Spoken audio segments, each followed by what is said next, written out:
Com mais de 40 anos de experiência e reconhecimento, o Sicopn qualifica pessoas de todas as idades.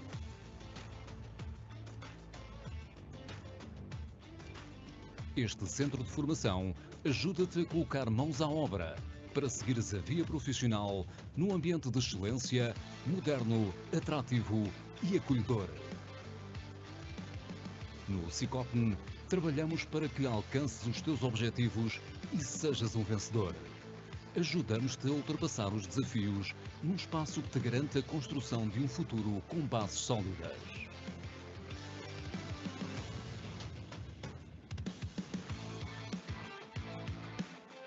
Com os olhos voltados para o futuro e com uma forte aposta na inovação pedagógica, temos a solução para uma formação de sucesso que te ajudará a crescer. Vem estudar e aprender no local onde todos, colaboradores e formadores, trabalhamos para o teu sucesso.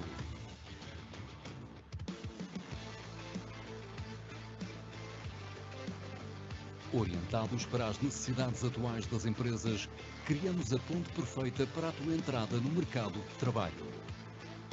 Estabelecendo parcerias, apoiamos os empresários, os trabalhadores e todos os candidatos às profissões no setor da construção civil e obras públicas. É bom estudar aqui.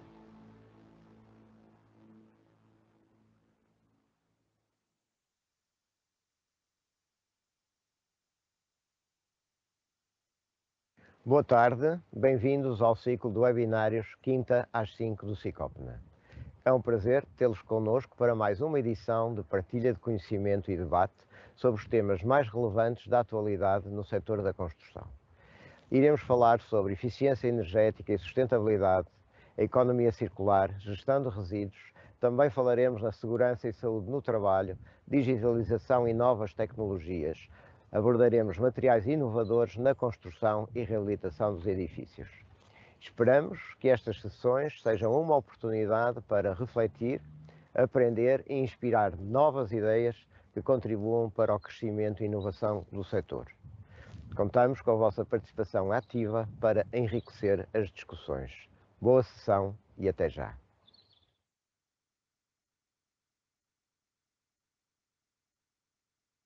Boa tarde a todos. Quero agradecer em primeiro lugar ao Sicopn o convite para estar presente neste webinar sobre segurança em obra.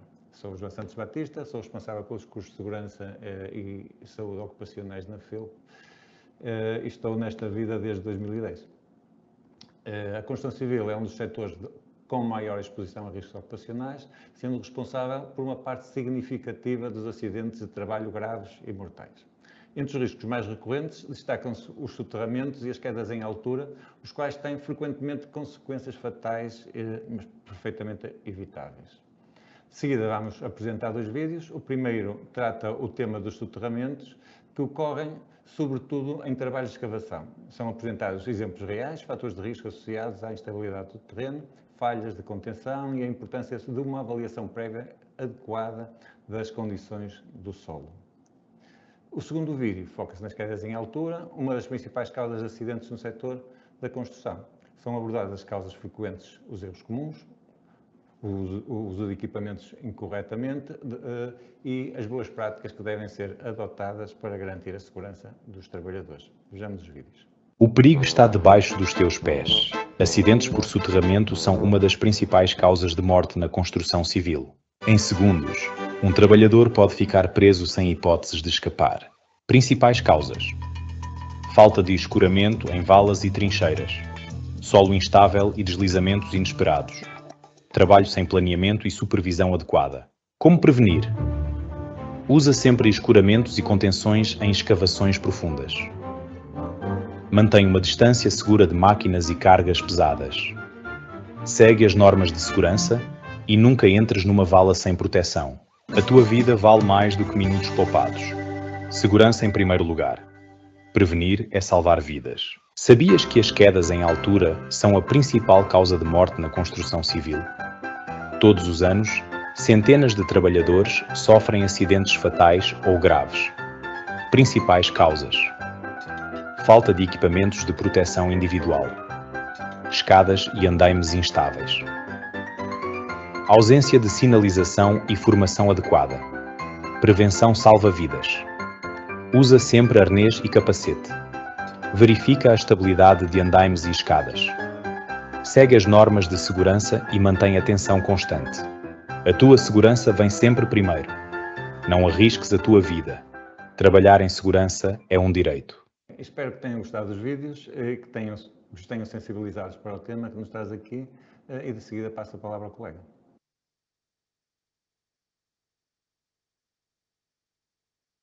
Muito boa tarde a todos. Antes de mais, também muito obrigado ao convite do SICOP em poder participar nesta sessão intitulada também da segurança do trabalho no setor da construção civil em Portugal.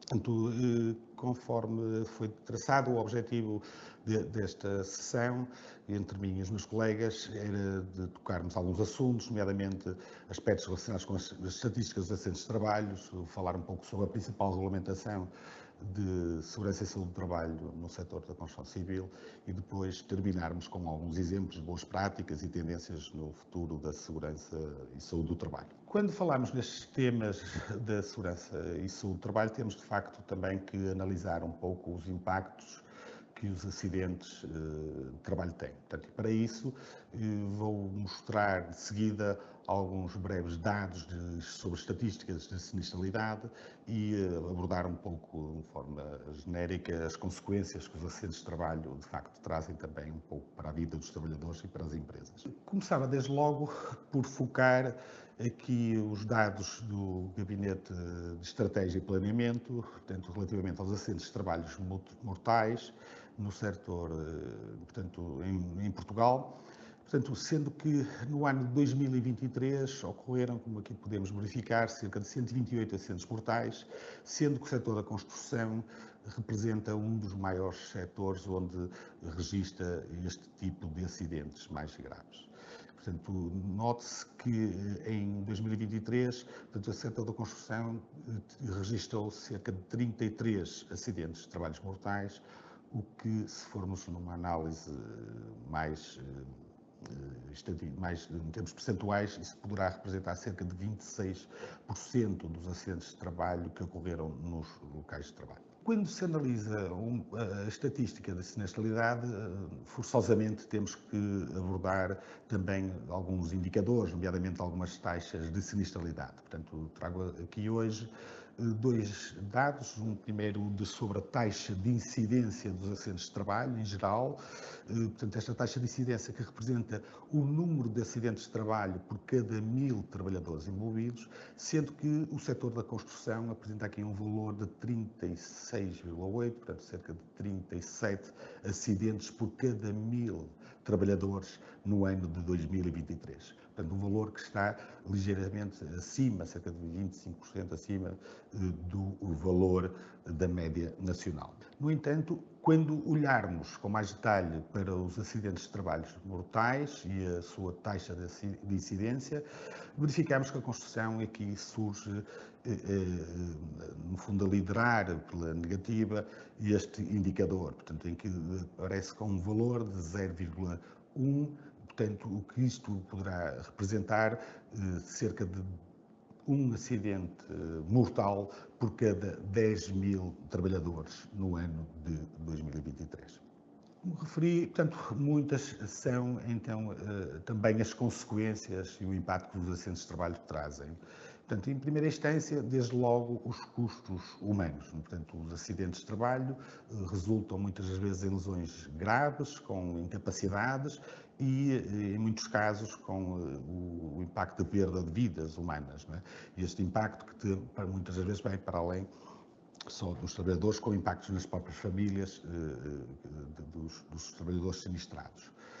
Por outro lado, temos também os custos económicos, custos que são significativos, muitas vezes, para as empresas, que incluem um conjunto vasto de despesas e de indemnizações e paragens, inclusive, das atividades produtivas. Não é? Portanto, a esse respeito, cito aqui um estudo que há uns anos largos já foi feito aqui nesta Universidade do Porto, especificamente dos custos dos acidentes de trabalho no setor da construção, em que apontava para um valor médio de cerca de 7.000 euros associados a um acidente de trabalho considerado não mortal.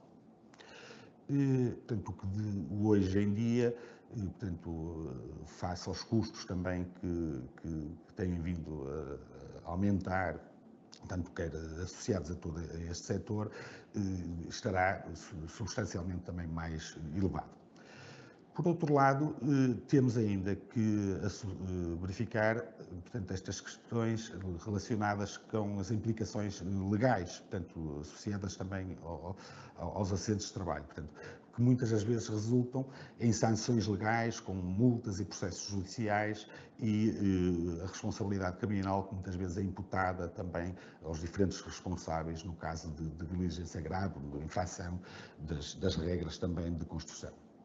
Passando então um pouco a uma perspectiva geral, portanto, daquilo que é a nossa atual regulamentação, portanto, eu vou focar aqui, dar uma ideia da legislação dos domínios da segurança e saúde do trabalho, depois tocar aqui um tema, o aspecto da segurança e saúde do trabalho, no âmbito do setor da construção civil, nomeadamente através desta diretiva estaleiros, e por último depois o meu colega irá abordar os casos de estudo e as práticas de segurança do trabalho e as tendências e o futuro também da segurança do trabalho no setor da construção civil.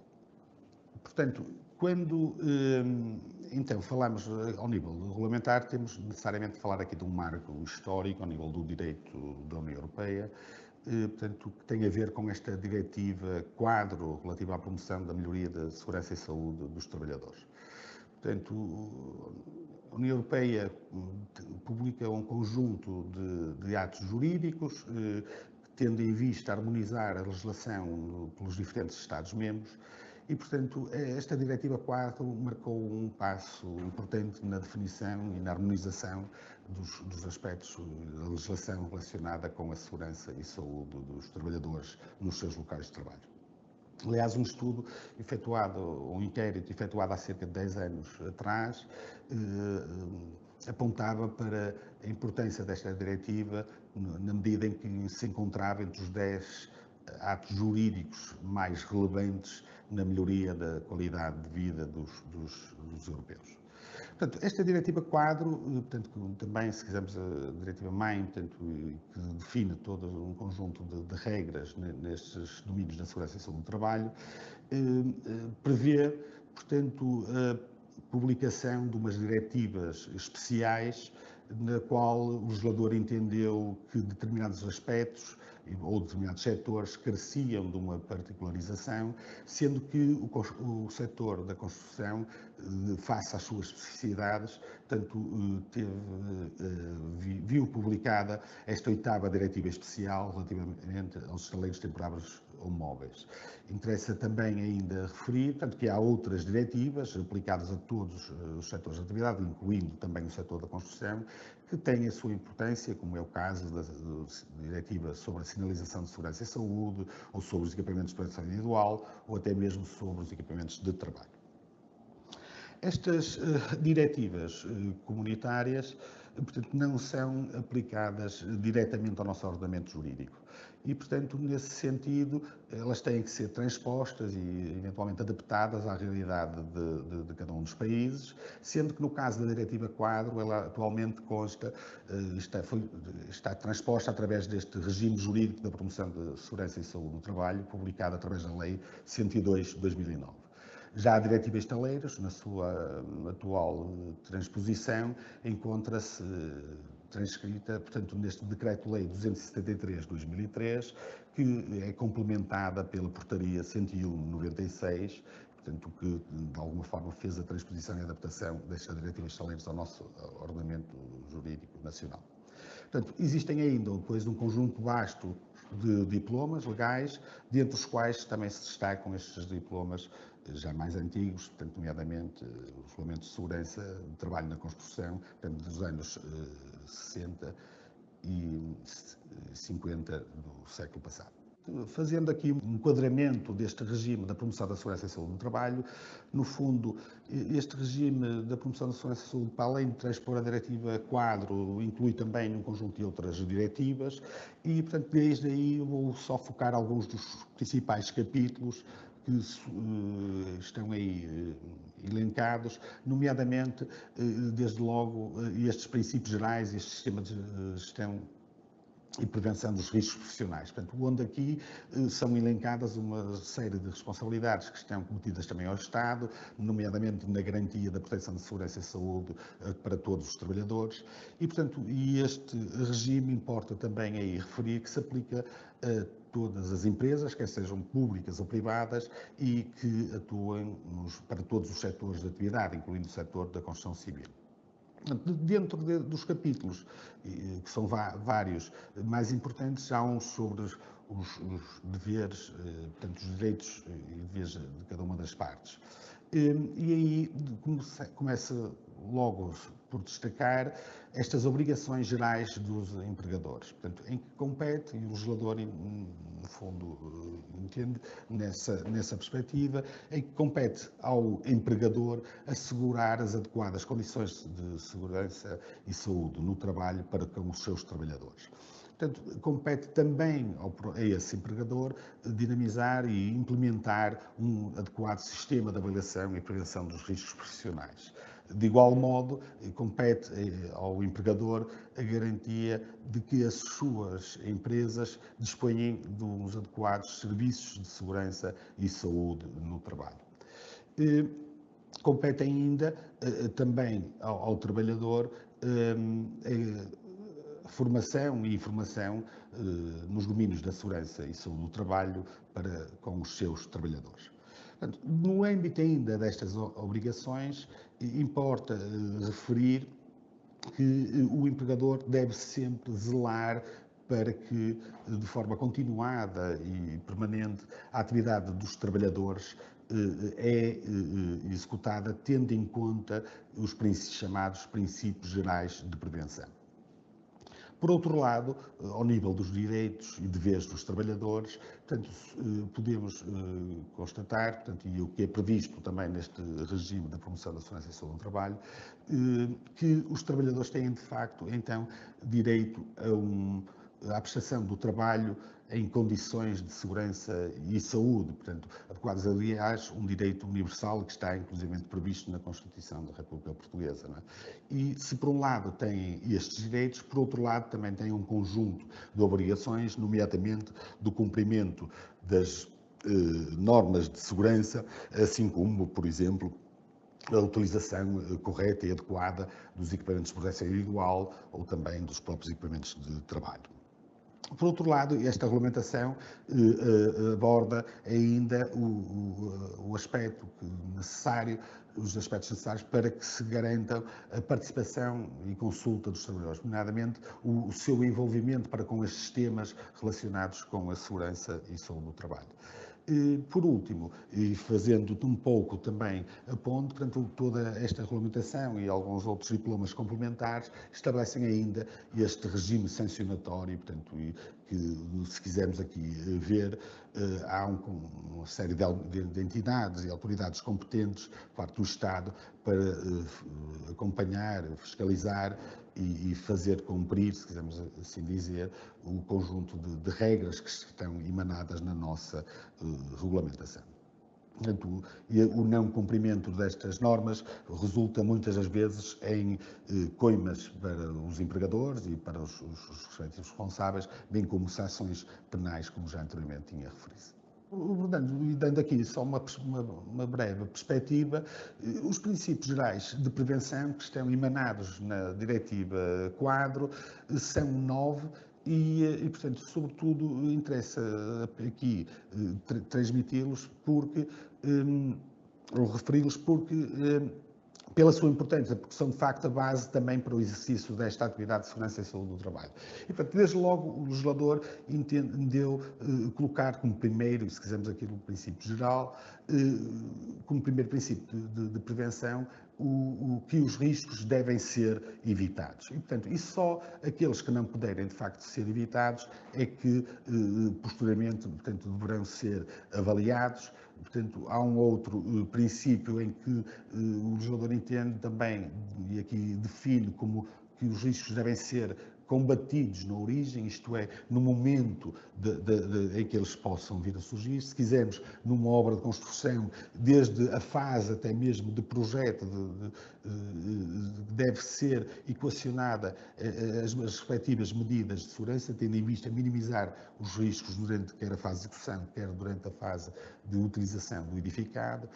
Por outro lado, que deve ser prevista esta adaptação do trabalho ao homem, ter em conta também a evolução do estado da técnica, isto é, se no passado havia soluções de técnicas de trabalho, portanto, que não permitiam as adequadas condições de segurança, tendo em conta estas evoluções também tecnológicas, hoje em dia deveremos ter isso em consideração e implementar as melhores soluções disponíveis. Por outro lado, substituir o que é perigoso, o que é isento de perigo, pelo que é menos perigoso, fazer uma adequada planificação das medidas também de prevenção, de segurança e saúde do trabalho, dar prioridade às medidas de proteção coletiva em detrimento das medidas de proteção individual e, por fim, dar instruções, ou seja, formação e informação adequada aos respectivos trabalhadores. Portanto, estes 9 princípios que, de uma forma mais sintética e organizadas se enquadram na Diretiva Quadro, de forma como foram transpostos para a atual versão do regime de promoção de segurança e saúde do trabalho, estão elencados em 11 princípios gerais de prevenção. Por outro lado, importa ainda também abordar esta questão dos serviços de segurança e saúde do trabalho. Portanto, os serviços de segurança e saúde do trabalho, no fundo, devem ser organizados, é um dever das entidades empregadoras e, portanto, esses serviços são subdivididos, queremos assim dizer, pelo que é designado o serviço de segurança do trabalho e pelo serviço de saúde no trabalho. Portanto, que podem ser organizados de forma separada ou de forma conjunta. E, portanto, podem ser organizados adotando diferentes modalidades, portanto, quer sejam serviços internos, com os recursos próprios, quer recorrendo a serviços externos ou serviços comuns, portanto, partilhados por várias empresas. A legislação prevê, embora com menos incidência, prevê a existência também do próprio empregador ou trabalhador designado poder desempenhar estas atividades na área da segurança ou através do Serviço Nacional de Saúde ou dos Serviços Nacionais de Saúde na área da medicina e da saúde do trabalho. Portanto, importa aqui referir que a legislação estabelece aqui neste aspecto, neste ponto, que os serviços de segurança devem ser exclusivamente assumidos também por técnicos de segurança, enquanto que os serviços de saúde no trabalho devem ser assegurados pelos médicos do trabalho, portanto, inscritos na especialidade da respectiva ordem profissional. Complementarmente, portanto, o regime jurídico aplicável ao exercício da atividade da construção estabelece um número mínimo também de pessoal na área da segurança do trabalho que deve estar afetos aos empreiteiros das obras públicas, nomeadamente a partir da 6ª classe, portanto, em que tem uns critérios que são, de alguma forma, distintos, os critérios de definição do número de técnicos, distintos daquilo que é a lei geral. Entrando em particular nesta questão da Diretiva Estaleiros, fazendo um pouco este enquadramento, esta resenha histórica e a importância de alguns pontos que o legislador aqui quis destacar, portanto, esta Diretiva Especial veio, com a sua publicação, veio aqui definir o papel dos novos intervenientes, novos atores que já atuavam no contexto da construção, mas que se pretendiam ver aqui clarificadas um conjunto de responsabilidades e, portanto, e de obrigações a eles associadas. Veio também definir um conjunto de documentos que passaram a ser obrigatórios. Veio esclarecer de que forma é que aqueles princípios gerais de prevenção que estão enquadrados na lei geral devem ser introduzidos nesta atividade da construção civil e depois definiu um conjunto de outros documentos, desde os chamados planos de segurança e saúde, as fichas de procedimentos de segurança, a definição e a criação destas novas figuras da coordenação de segurança e saúde, bem como outros documentos, como a comunicação prévia ou a respectiva compilação técnica. E nesse aspecto, portanto, a Diretiva Estaleiros, quando foi publicada em 92, veio trazer, no fundo, e clarificar o papel do dono de obra relacionado, o papel, sobretudo, do dono de obra relacionado com os aspectos da segurança e saúde do trabalho. E, portanto, o dono de obra, que é, sobretudo, a sua importância aqui, é, no fundo, a entidade por conta de quem a obra irá ser realizada, não é? Portanto, esse dono de obra intervém nas diferentes fases, quer na fase, não é, que tem um papel ativo, não é, na fase de projeto, ou também durante a fase de obra. E, portanto, também aqui a legislação veio definir estes novos intervenientes, nomeadamente os relacionados com a coordenação de segurança. Portanto, foram definidos o papel do coordenador de segurança para a fase de projeto e o coordenador de segurança para a fase de obra. Não é? Adicionalmente, portanto, já os autores de projeto que estão envolvidos na elaboração do projeto da obra, a legislação veio aqui introduzir e clarificar quais são as suas responsabilidades nestes aspectos relacionados com a segurança e saúde do trabalho, nomeadamente na questão relacionada com a integração dos princípios gerais de prevenção. Portanto, já na fase de obra, vemos aqui o papel principal das entidades executantes e depois dos demais empregadores, que sejam eles empreiteiros e trabalhadores independentes. Portanto, a autoridade para as condições do trabalho, a ACT, assume aqui, de facto, um papel importante no acompanhamento de que toda esta regulamentação, de alguma forma, e as condições também de segurança, são depois efetivamente implementadas durante a execução das obras. Como documentos, e aqui fazendo um pouco uma síntese, portanto, esta diretiva veio identificar um conjunto de documentos que, dada a sua especificidade do setor da construção, serão necessários de ser elaborados. Nomeadamente, desde logo, a necessidade de ter que ser elaborado um plano de segurança e saúde. Portanto, a diretiva estabelece em que critérios é que este plano de segurança e saúde também é obrigatório, portanto, parte do princípio que exista um projeto associado e depois complementado pela existência de riscos especiais e ou uma carga de mão de obra também significativa. No caso em que não seja obrigatório este plano de segurança e saúde, mas durante o curso da execução da obra se verifiquem que existam, por exemplo, os designados riscos especiais, portanto, aí há necessidade da entidade executante também de elaborar estas designadas fichas de procedimentos de segurança. Portanto, outros documentos que surgiram, passaram a ser obrigatórios também na elaboração, no decurso da publicação desta diretiva, têm a ver com a elaboração desta compilação técnica da obra, que não é mais do que um manual de instruções de obra, e a chamada comunicação prévia de abertura do estaleiro. Adicionalmente, também no próprio livro de obra, e portanto com as necessárias adaptações à realidade de hoje em dia, pode ser necessário também o registro das atividades da coordenação de segurança e saúde neste documento. O Fundo da Diretiva Estaleiros vem também aqui definir de que forma é que os princípios gerais de prevenção que estão previstos na Diretiva Quadro devem ser integrados também na construção. Desde logo, desde a fase de projeto. Portanto, o legislador entende que, e conforme um dos princípios gerais de prevenção, os riscos devem ser combatidos na origem. Portanto, ou seja, e de aqui, se quisermos, desde a sua fase de projeto, o autor do projeto, na elaboração do respectivo projeto, deve ter em conta e que adota estes princípios gerais de prevenção em diferentes etapas, nomeadamente nas opções arquitetónicas, nas escolhas técnicas e nos métodos também de trabalho, nas soluções organizativas, bem como também para a autorização futura do edificado. Esta Diretiva Estaleiros veio também clarificar as principais responsabilidades, e aqui cinjo-me só alguns dos principais intervenientes, que têm para as responsabilidades no âmbito da segurança e saúde do trabalho para com a aplicação desta regulamentação.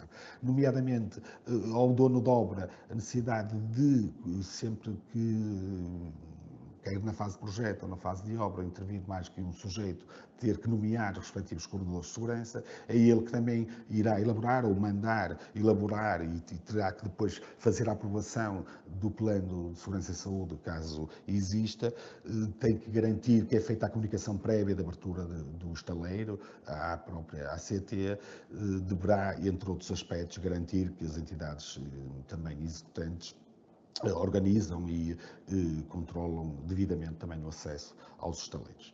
Portanto, pode ainda ter como responsabilidade, no fundo, a necessidade de reportar os acidentes graves e mortais se os respectivos responsáveis não o fizerem.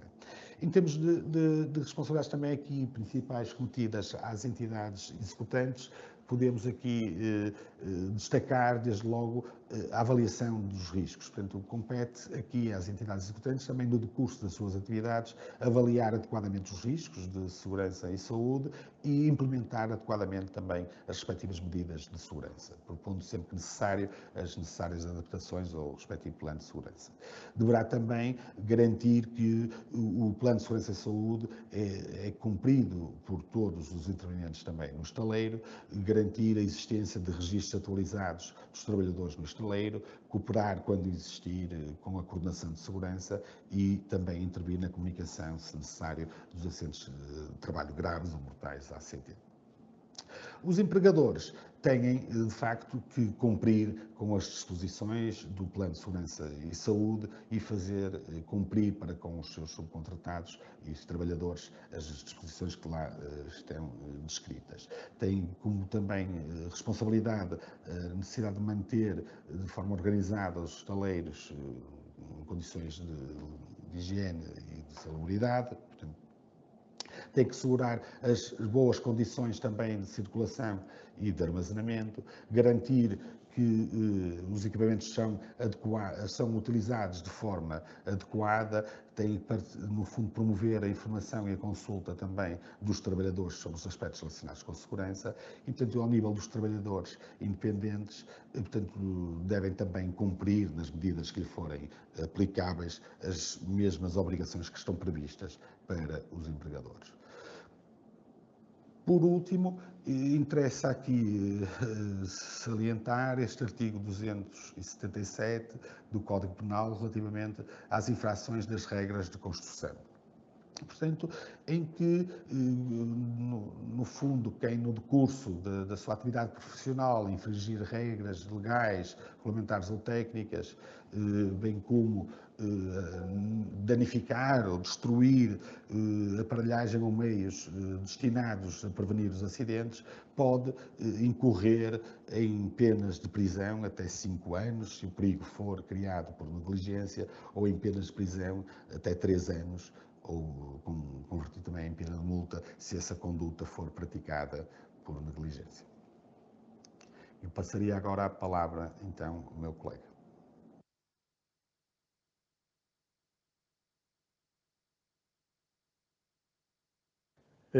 Então, boa tarde a todos. Falar agora um bocadinho sobre os casos de estudo que nos propomos aqui apresentar, com base no Decreto-Lei 273 de 2003, que faz a transposição, conforme já dissemos, da Diretiva Quadro.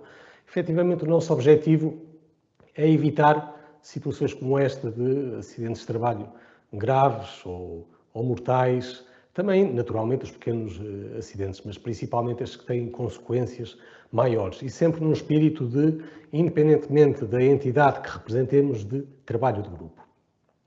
O primeiro caso vai versar proteção coletiva em trabalhos em altura, o segundo caso, proteção individual, também em trabalhos em altura, o terceiro caso, proteção coletiva em escavações. Isto porque realmente falamos, as duas maiores causas de acidente de trabalho em Portugal, há vários anos, são queda em altura e também soterramento. O primeiro passo será, conforme esta imagem nos mostra, as pessoas terem formação, saberem aquilo que vão fazer. É uma formação, podemos chamar-lhe de acolhimento, mas também específica para cada um dos trabalhos que vão executar. Será este o primeiro passo em que a liderança intervirá. E aqui a liderança aparece exatamente como um pilar da segurança e saúde, em que, com empenhamento claro e ativo, vai servir como guia para nível de tolerância. Temos aqui do lado direito um exemplo, um diretor de obra numa ação de sensibilização aos trabalhadores, uma ação temática. É claro que a presença do diretor de obra, do encarregado a falar sobre segurança, vai condicionar posturas. Porquê? Porque os trabalhadores saberão que naquele estaleiro deverão cumprir as regras, porque é assim que a liderança solicitou e impôs. Há também, com este tipo de ações de sensibilização, uma possibilidade de dar poder, um empoderamento também aos colaboradores para se sentirem motivados e pertença da equipa neste objetivo que é cumprir as regras de segurança e evitar acidentes. Primeiro caso, e dando aqui alguns exemplos de como não fazer, okay? Temos aqui o primeiro caso numa atividade de cofragem, em que o trabalhador está efetivamente ali em pé numa tábua.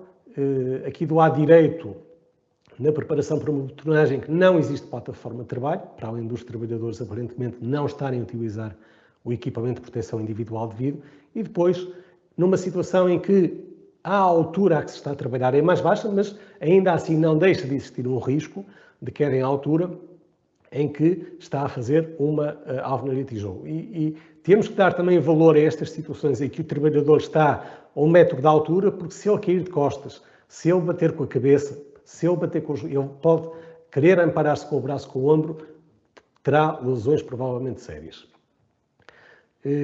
Também falar um bocadinho relativamente aos andaimes e chamar desde já a atenção que o andaime, chamamos na gíria tipo espanhol, que este andaime com cruzes, e ele não está devidamente autorizado. Porquê?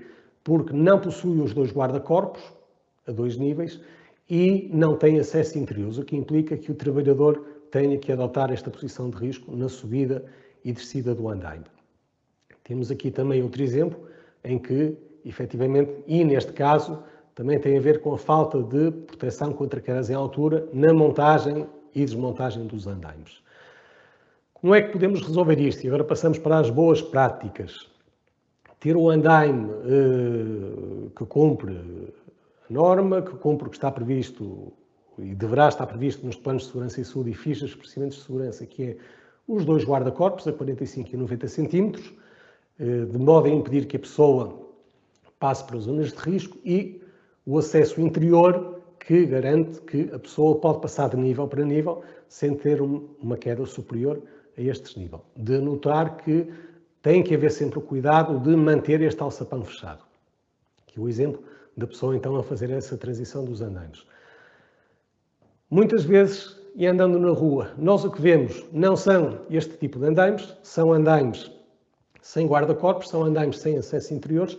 Eu queria só salientar que, embora o Regulamento Geral de Segurança na Construção seja de 1958, ainda agora, em 2025, não estamos a conseguir, em todas as obras, principalmente nas micro e pequenas empresas, cumprir esta regra. Por isso, efetivamente, passados 67 anos, não conseguimos ainda garantir este pressuposto, que não é muito difícil de implementar. O andaime, conforme a diretiva Equipamentos de Trabalho, que está transposta através do Decreto-Lei 50/2005, deve ser verificado antes do início do seu uso, e a verificação pode, por exemplo, aparecer através deste certificado de montagem que caracteriza o andaime e é feita uma evidência com o nome e a assinatura de quem fez esta verificação de que o andaime está apto para ser utilizado. No caso, a etiqueta vermelha, o dístico vermelho, não poderá ser utilizado. Os guarda-corpos a 2 níveis, conforme falamos, okay? Temos aqui tábuas pintadas, tábuas sem ser pintadas, okay? Não é obrigatório as tábuas serem pintadas. Temos aqui também no exemplo de baixo, para os casos de alvenaria a baixa altura, uma adaptação do sistema de guarda-corpos nestas plataformas, porque conforme referimos, embora o desnível não seja muito, a queda pode efetivamente ocorrer. Redes de segurança é também uma hipótese, elas não impedem a queda, elas vão amortecer a queda, temos também a utilização de redes de segurança de outro tipo, aqui neste caso nas caixas de escadas ou nas aberturas em pavimentos. Temos também a hipótese de ir para a proteção individual, nos casos, e isto são os princípios gerais de prevenção, no caso em que a proteção coletiva não seja passível de ser utilizarmos sistemas de proteção individual. Sistemas de proteção individual devidamente homologados, tais como as proteções coletivas com manual de utilização, com verificação antes do início do trabalho. E podem, assim, por exemplo, nos trabalhos em coberturas, ser utilizado um sistema, por exemplo, um anti-queda, que permita ao trabalhador que escorregue na cobertura ver a sua queda devidamente amortecida. Importante dizer que não basta ter um arnês de segurança envergado, ele deve garantir uma real segurança.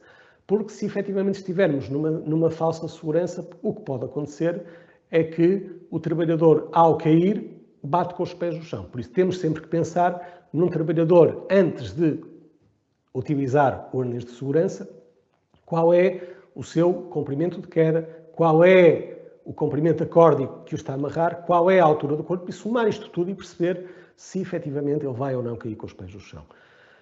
Importante que o ponto de fixação do arnês de segurança esteja acima do ponto de amarração do corpo do trabalhador. Neste caso, por exemplo, aqui com uma linha de vida e que permite que a altura de queda seja menor. Ter atenção também ao efeito de pêndulo, que quando o ponto de fixação do arnês de segurança se está muito distante, o trabalhador se distancia muito deste ponto, no caso de haver uma queda, pode ocorrer este efeito de pêndulo que agrava a situação. Chamar a atenção para a montagem e desmontagem dos andaimes, onde, mais uma vez eu digo, passados 67 anos, ainda não conseguimos garantir que os trabalhadores estejam sempre a utilizar a proteção contra quedas em altura. Temos aqui um trabalhador a montar as alvenarias, neste caso teve que desmontar os guarda-corpos, mas está fixo atrás com o arnês de segurança e, neste caso, na montagem de proteção coletiva, na montagem de guarda-corpos, o trabalhador está com o arnês e com um dispositivo anti-queda fixa um ponto estável que garante que se ele escorregar ou que se ele cair, ele fica preso, como o próprio nome indica, não é? Fica em segurança. Terceiro caso, falar um bocadinho sobre escavações, principal risco de soterramento, mas também instabilidade, desmoronamento de estruturas vizinhas, queda de pessoas ou de objetos e atropelamento. E temos aqui duas situações em que efetivamente não vemos qualquer proteção contra soterramento, escavações até na vertical, em terrenos com um aspecto aparentemente frágil, pouco coeso, e quando nós estamos a falar sobre risco de soterramento, estamos eminentemente a falar sobre coesão do terreno. Coesão do terreno que tem vários fatores que fazem depender. A profundidade e a extensão, quanto mais funda, quanto mais extensa for a escavação, maior probabilidade existe de colapso do terreno e soterramento. O peso e vibrações em zonas adjacentes, por exemplo, de automóveis a passar. A descompressão, que aumenta com o tempo em que a escavação está aberta. A umidade e a chuva, que fragiliza, bem como o tempo seco, fragiliza pela diferença de umidade e pelos espaços vazios que existem, fragiliza também a escavação. A estratificação e infraestruturas próximas da escavação. Medidas preventivas. A prospecção prévia. Antes de fazermos o trabalho, contactarmos com os concessionários, sabermos o que é que potencialmente vamos encontrar.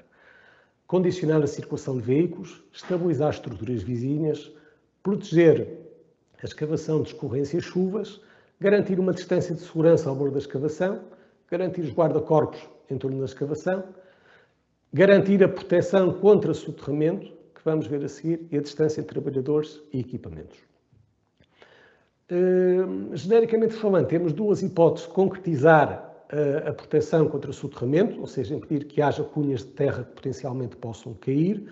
A primeira é escavar o terreno de modo a que ele se autossustente, ou seja, que o seu ângulo de atrito interno que faça com que não exista risco de desprendimento do solo, do maciço que existir, Claro que, se o terreno for em areia, as condições e as inclinações serão umas determinadas. Se o terreno for em rocha, a escavação poderá ser um bocadinho mais inclinada, porque aí o terreno tem maior capacidade de sustentação.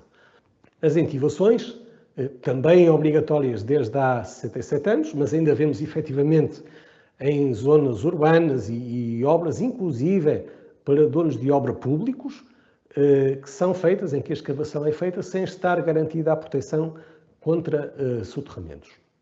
Temos aqui o exemplo do painel de entivação, onde as pessoas se podem colocar na sua alçada e assim estarem protegidas contra o desmoronamento do terreno que possa ocorrer. No caso de não ser possível aplicar estes painéis standard de entivação, por exemplo, porque existem infraestruturas a cruzar a nossa escavação, a nossa vala, que nos impeçam de os montar, e o Regulamento Geral de Segurança na Construção, de 1958, dá abertura para isso, fazer com elementos verticais, com elementos horizontais e este tipo de proteção contra soterramento. Aqui é um esquema que resume um bocadinho as medidas de que estivemos a falar: distâncias de segurança, proteção contra quedas em altura, acessos e proteção contra soterramento. Salientar, porque uma das maiores causas também de acidentes graves e mortais são atropelamentos, que os atropelamentos acontecem muitas vezes porque os equipamentos têm ângulos mortos, ou seja, ângulos a partir dos quais o manobrador não consegue ver a pessoa que está na envolvente. Por isso, é importante também percebermos que esta situação propicia o risco de atropelamento. Falando agora um bocadinho sobre, já que falámos sobre o passado, sobre o Regulamento de 1958, falar um bocadinho sobre o que é que pode vir a ser o futuro. É claro que o futuro implica que este documento seja revogado, mas num futuro ainda mais além falar sobre a digitalização. A digitalização, e nós estamos numa altura em que falamos do Indústria 4.0, de passarmos do análogo para o digital. O Building Information Modeling, o BIM, é a modulação a 3D com um ambiente, a trabalharmos todos num ambiente colaborativo, é uma metodologia que não é uma moda, é uma coisa que já está em implementação por todo o mundo. Em alguns países, inclusive aqui ao lado em Espanha, já é obrigatório para determinado tipo de projetos. O BIM traz-nos aqui várias vantagens e eu focava-me aqui um bocadinho na questão da formação e sensibilização, em que com o BIM, efetivamente, utilizando o modelo tridimensional, conseguimos formar, ensinar, sensibilizar em ambiente virtual. Ou seja, antes do trabalho começar, com base no modelo tridimensional, que está pré-feito e sem o trabalhador se submeter ao risco. Ou seja, podemos simular práticas inseguras. Aqui está um exemplo da modulação tridimensional de um vão com guarda-corpos. Percebemos efetivamente que percebe-se melhor este tipo de desenho do que um desenho 3D. Este desenho, então, este modo, esta metodologia otimiza a formação, não tem a barreira linguística, que é uma coisa bastante importante para nós nesta altura, em com o lançamento destas grandes obras que se avizinham no futuro breve e que vão exigir um cuidado especial na área da segurança, porque temos muitos trabalhadores estrangeiros a virem trabalhar connosco e a barreira linguística pode surgir. O 3D, efetivamente, consegue, sem barreira linguística, simular as condições de trabalho, identificar e antecipar riscos, planearmos as medidas preventivas antes do início dos trabalhos e atualizarmos diariamente. Ou seja, existe aqui, tem todo o potencial para existir e Portugal também fará o seu caminho para chegarmos ao nível de países como o Reino Unido, que já utiliza o BIM para a área da segurança há cerca de 15 anos, mas efetivamente estamos perante uma mudança de paradigma. Que há alguns exemplos de como pode ser a modulação 3D, também com uma autobetoneira, com uma grua, com os guarda-corpos no vão, mas já enquadrado aqui numa laje com mais elementos, e depois também as próprias questões mesmo de gestão de estaleiro. Por isso, para resumir, a segurança está muito associada também à produtividade. Não podemos esquecer que, efetivamente, a não segurança, a ocorrência de acidentes, tem implicação em termos de tempos, tem implicação em termos de custos e tem implicação, naturalmente, para a pessoa que tem o acidente. Convém salvaguardar, efetivamente, conforme já dito, que existe uma responsabilidade civil e criminal por parte dos líderes em obra. Vamos chamar líder, pode ser o líder de uma pequena equipa, um chefe de equipa, um arvorado, o encarregado, o diretor de obra, cada um deles com a sua responsabilidade. A responsabilidade é de todos os intervenientes e temos que, efetivamente, nesta altura em que estas grandes obras são lançadas, sermos pragmáticos e, efetivamente, tratarmos das questões básicas que ainda não conseguimos, mais uma vez digo, resolver e que já estão previstas no Regulamento Geral de Segurança de Construção de 1958. Por isso, conformidade legal que vamos ter vai resultar em maior produtividade e isto vai nos criar um futuro mais sustentável, vai nos criar um futuro melhor. Muito obrigado.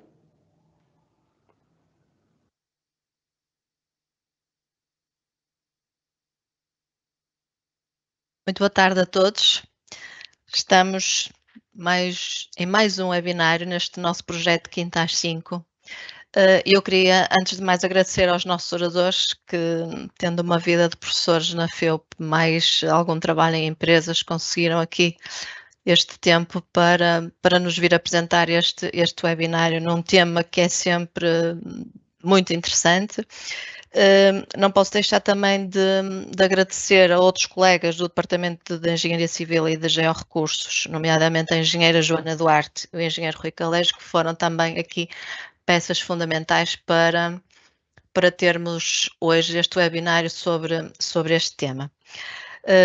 Quero agradecer também a todos que nos continuam a acompanhar. E é com muito gosto que digo que para hoje tínhamos cerca de 900 inscritos para assistirem ao nosso webinário. E como o tema é muito interessante para todos, se calhar vamos já passar a responder aqui a algumas questões que, entretanto, foram sendo feitas durante a apresentação do webinário.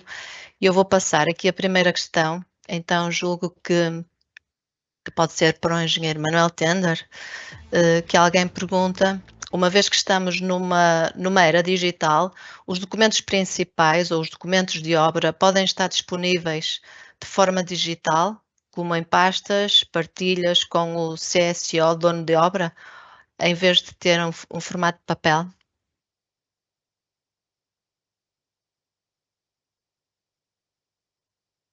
Tem o microfone desligado, engenheiro.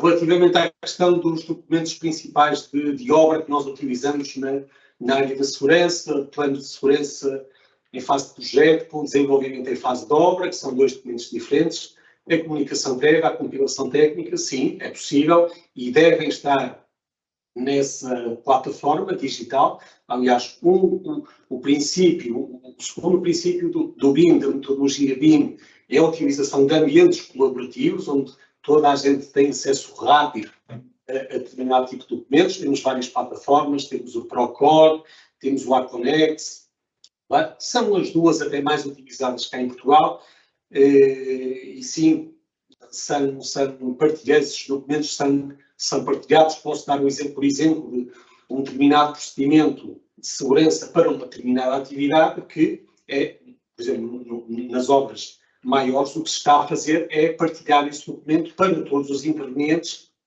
através dessa plataforma digital, ou seja, automaticamente, a partir do momento que é validado tecnicamente pelo coordenador de segurança em obra e aprovado pelo dono de obra, é depois, através dessa plataforma digital, remetido. Okay? Mantemos os mesmos passos, há responsabilidades de vários intervenientes em obra, na preparação do documento de validação técnica e aprovação, sem os quais não podemos começar o trabalho, e isto é um dos pontos que eu julgo essenciais para isto, é o planeamento da segurança estar garantido antes da tarefa começar e aí, efetivamente, transmiti-los através dessa plataforma digital. Okay? Aliás, nós todos agora lemos muito mais no telemóvel do que propriamente lemos em papel, e ele deve estar preparado de maneira a poder ser lido num dispositivo digital, seja um computador, um tablet, um telemóvel.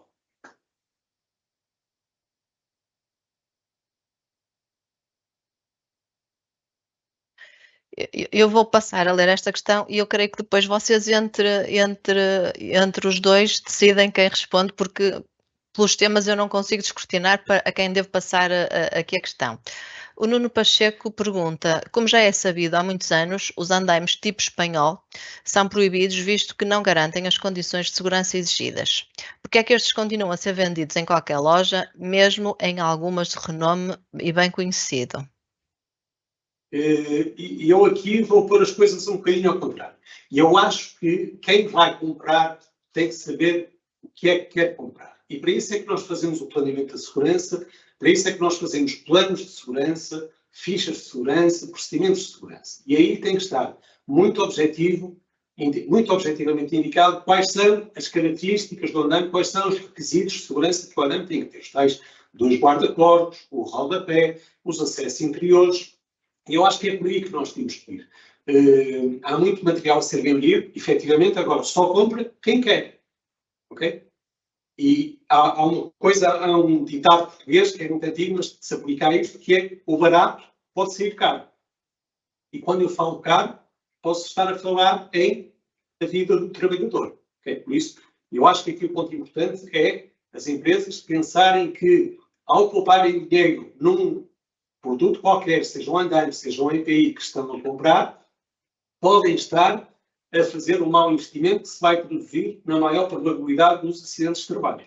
Não esquecendo sempre que quem tem que garantir o fornecimento dos equipamentos de proteção coletiva e tudo que seja necessário para a segurança do trabalhador é a entidade empregadora, sem que haja custos para o trabalhador.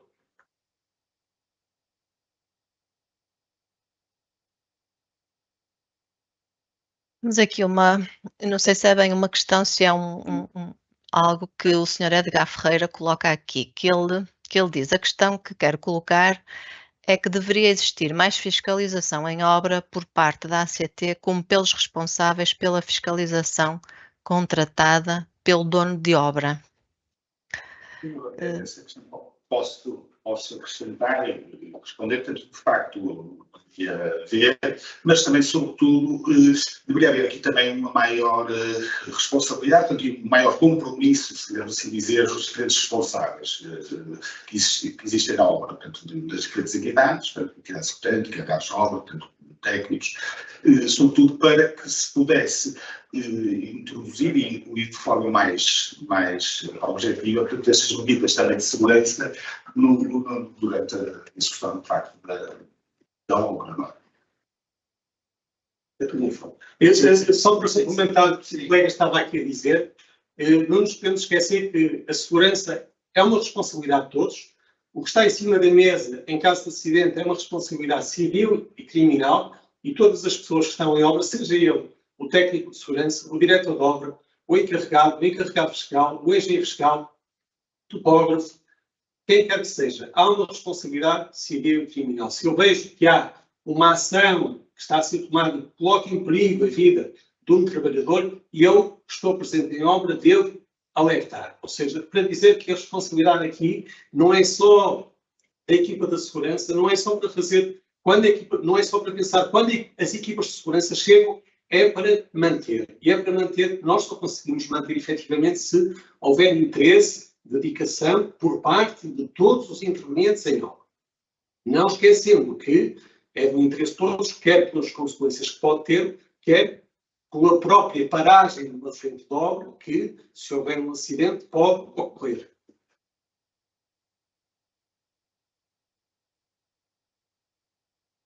Sim, aqui fala-se muitas vezes sobre a quem atribuir as responsabilidades, mas e aquilo que tu nos levou também a desenvolver este webinário era precisamente passar aqui um bocadinho esta questão de que cada um de nós deve ser responsável também pela nossa própria segurança no trabalho, porque pronto, as pessoas acabam por ter conhecimento das situações em que muitas vezes se colocam, mas isto aqui é uma parte meu. Vou aqui fazer uma nova questão, colocada pelo Sr. António Pereira, que diz relativamente à obrigatoriedade de trabalhadores com formação de primeiros socorros no estaleiro. Sim, obrigatoriedade Eu chamava a atenção para um ponto, é que geralmente as pessoas, e nós temos em Portugal muito este pensamento de que a nós não nos vai acontecer nada. Se houver um acidente, não vai ser nesta obra. Se houver um acidente, não vai ser na minha frente. O acidente pode acontecer a qualquer altura, é como o colega dizia, é a lei de Murphy, quando menos se espera, como menos se espera e a quem menos se espera. Efetivamente temos que estar preparados para a emergência. A emergência, que pode ser só o prestar de primeiro socorro, pode ser uma situação até mais grave. Chamando atenção aqui para a questão de, muitas vezes os trabalhadores usam linhas de vida, conforme já dissemos, devem estar completamente montadas, mas também devemos pensar como é que os vamos retirar se eles ficarem pendurados numa situação de queda em altura com ordens de segurança vestido, porque aí o tempo de vida deles, como ordens de segurança vai bloquear ali a circulação sanguínea por causa da artéria femoral, o trabalhador não tem muito tempo de vida se estiver pendurado, ok? 15 minutos, 30 minutos, ok? Isso sim, para além da formação de primeiros socorros, pensarmos sempre quais são os meios de emergência que vamos ter para o caso de ser necessário. Só complementando isso, de facto, também aqui, ao nível desta obrigatoriedade, o regime jurídico e da Comissão da Segurança e Saúde, portanto, a lei geral, se aplica também a todas as empresas, obriga, de facto, à existência de trabalhadores com formação em primeiros socorros. Muitas vezes até costumo-se dizer, eu estou a dizer que, no mínimo, devem ser estabelecidos pelo menos 2 socorristas, né, porque, de facto, um dos sinistrados pode ser até o próprio socorrista, pode existir um, né, mas essa é uma reflexão que tem que ser feita, de facto, também caso a caso.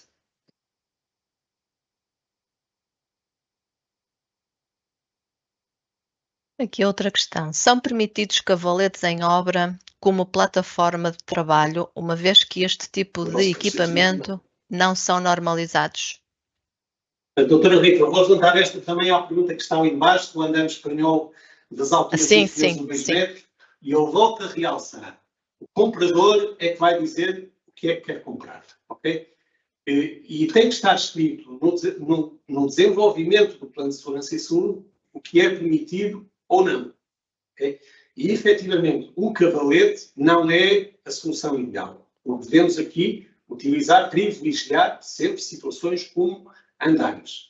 E é claro que aqui é extremamente importante, por parte da empresa que está a gerir o estaleiro, a empresa geral, entidade executante, como chama o Decreto 873 de 2003, haver um rigor muito grande no planeamento, mas também na inspeção. Por isso, porque não vale a pena ter um planeamento muito pormenorizado e não termos capacidade de monitorizar as condições deste estaleiro, nem vale a pena termos uma excelente capacidade de monitorizar as condições deste estaleiro, mas não termos o planeamento da segurança. Por isso, é muito importante, e nós vemos muitas vezes em Portugal situações de pouco rigor em obra. Efetivamente, é cada vez mais importante sermos rigorosos naquilo que fazemos para as pessoas perceberem que naquele estaleiro existe um rigor, por isso as normas devem ser cumpridas.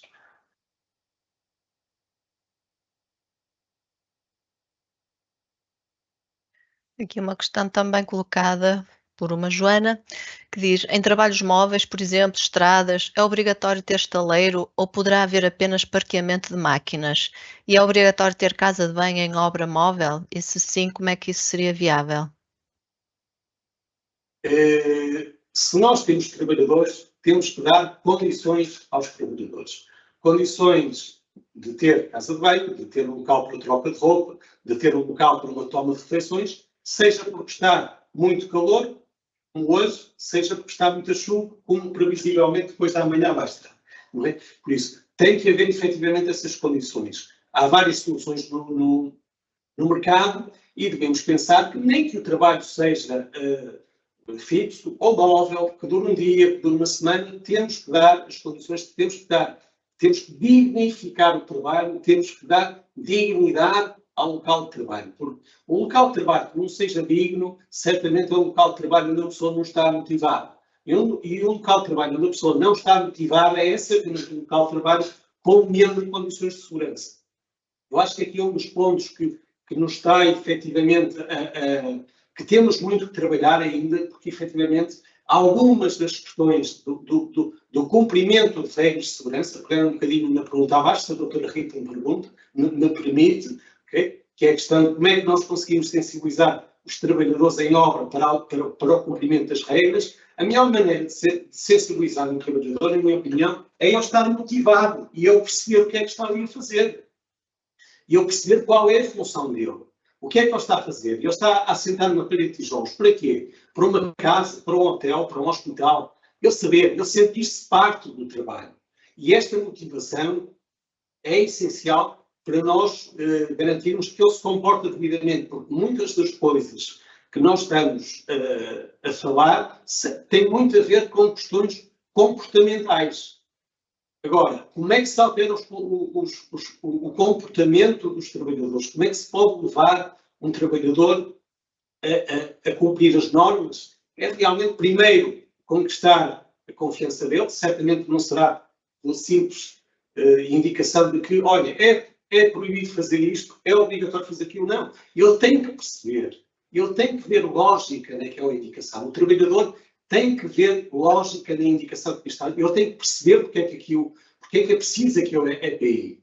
Okay? E isso é um bocadinho o caminho que devemos tomar. Agora, efetivamente, a nossa a velocidade a que as obras agora andam, que é muito maior do que era há alguns anos, de vez em quando faz algumas pessoas esquecerem-se realmente de que é importante termos os trabalhadores motivados.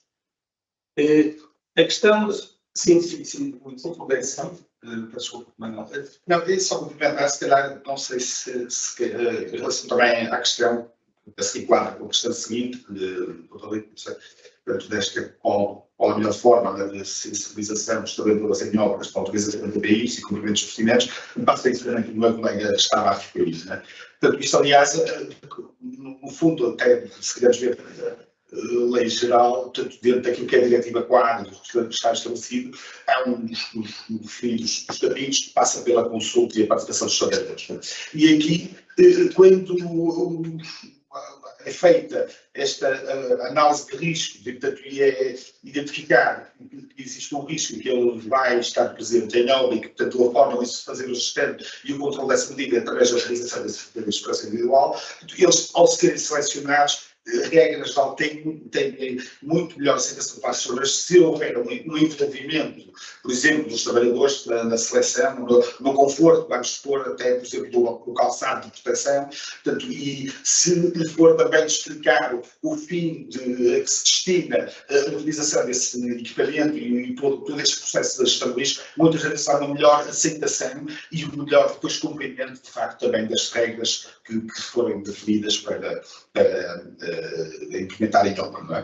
Em relação à segunda parte da questão, como há aí que pode também ajudar os técnicos de segurança, deixar aqui também uma informação que nós temos aqui, o colega teve que sair, portanto, ausentar para umas aulas, mas estamos também aqui, temos que iniciar um processo também ao nível da utilização da inteligência artificial, portanto, da digitalização e a análise de risco também em tempo real. Portanto, há aqui alguns projetos que estão a ser dados alguns passos, portanto, para que se possa também integrar, portanto, todas estas novas ferramentas para auxiliar, no fundo, os técnicos, portanto, esta gestão do risco. Só para complementar relativamente à inteligência artificial, um bocado a tendência do que tem sido a nível mundial, e já temos países a utilizar, por exemplo, em Inglaterra, a inteligência artificial para gerar primeiras versões de documento de mapas de avaliação de risco, onde o risco é identificado e são indicadas medidas preventivas, mediante a introdução de informação que nós colocamos, ou seja, nós podemos dizer ao computador, podemos ensinar ao computador que, mediante determinado tipo de obra, com determinado tipo de condicionalismos, há uma receita que pode sair já feita pela inteligência artificial e nunca nos podemos esquecer isto, nós temos que ter um olhar muito aguçado, crítico, relativamente aos resultados que a inteligência artificial nos pode proporcionar. A inteligência artificial, nesse aspecto, da elaboração das tabelas de avaliação de riscos, o que pode minimizar é a probabilidade de erro humano. E a digitalização tem muito a ver com isto, com a diminuição do erro humano, ao fazer essa tabela, porque nos esquecemos de identificar o risco, identificar uma medida preventiva. Não, com a inteligência artificial nós já vamos conseguir superar isso, mas a inteligência artificial tem que ser vista como um ponto de partida. Ou seja, ela não vai substituir o trabalho que o técnico tem que fazer, é identificar riscos e medidas preventivas. Ela vai dar, é um ponto de partida automatizado para nós podermos fazer essa tabela de avaliação de riscos.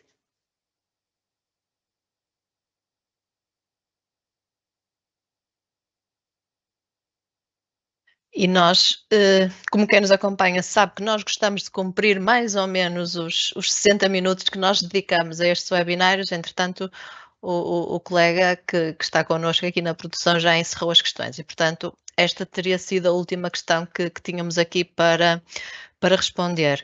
Eu, se calhar, passaria-lhes a palavra para, se quiserem finalizar de alguma forma, e depois passarei, então, eu também a finalizar este evento.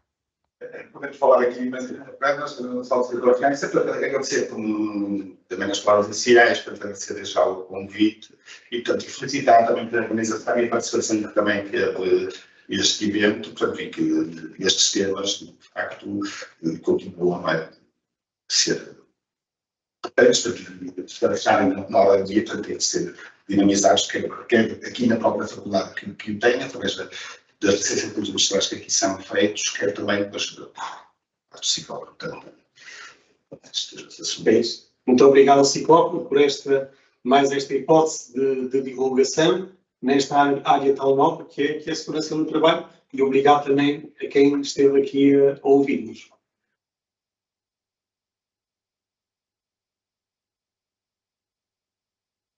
Obrigada a nós por esta colaboração, foi interessante. Nós normalmente costumamos ter aqui sempre a ACT a falar-nos sobre segurança.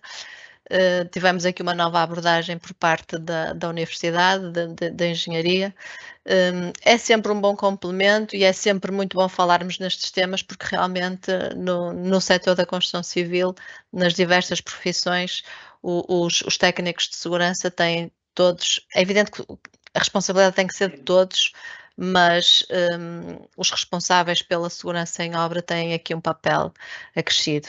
Agradeço mais uma vez a todos e agradeço também a quem nos acompanha. Nos próximos tempos fiquem atentos às nossas redes sociais, que iremos então abordar e dar indicação sobre o novo tema e a nova data para o próximo webinário. Muito obrigada, boa tarde. Boa tarde.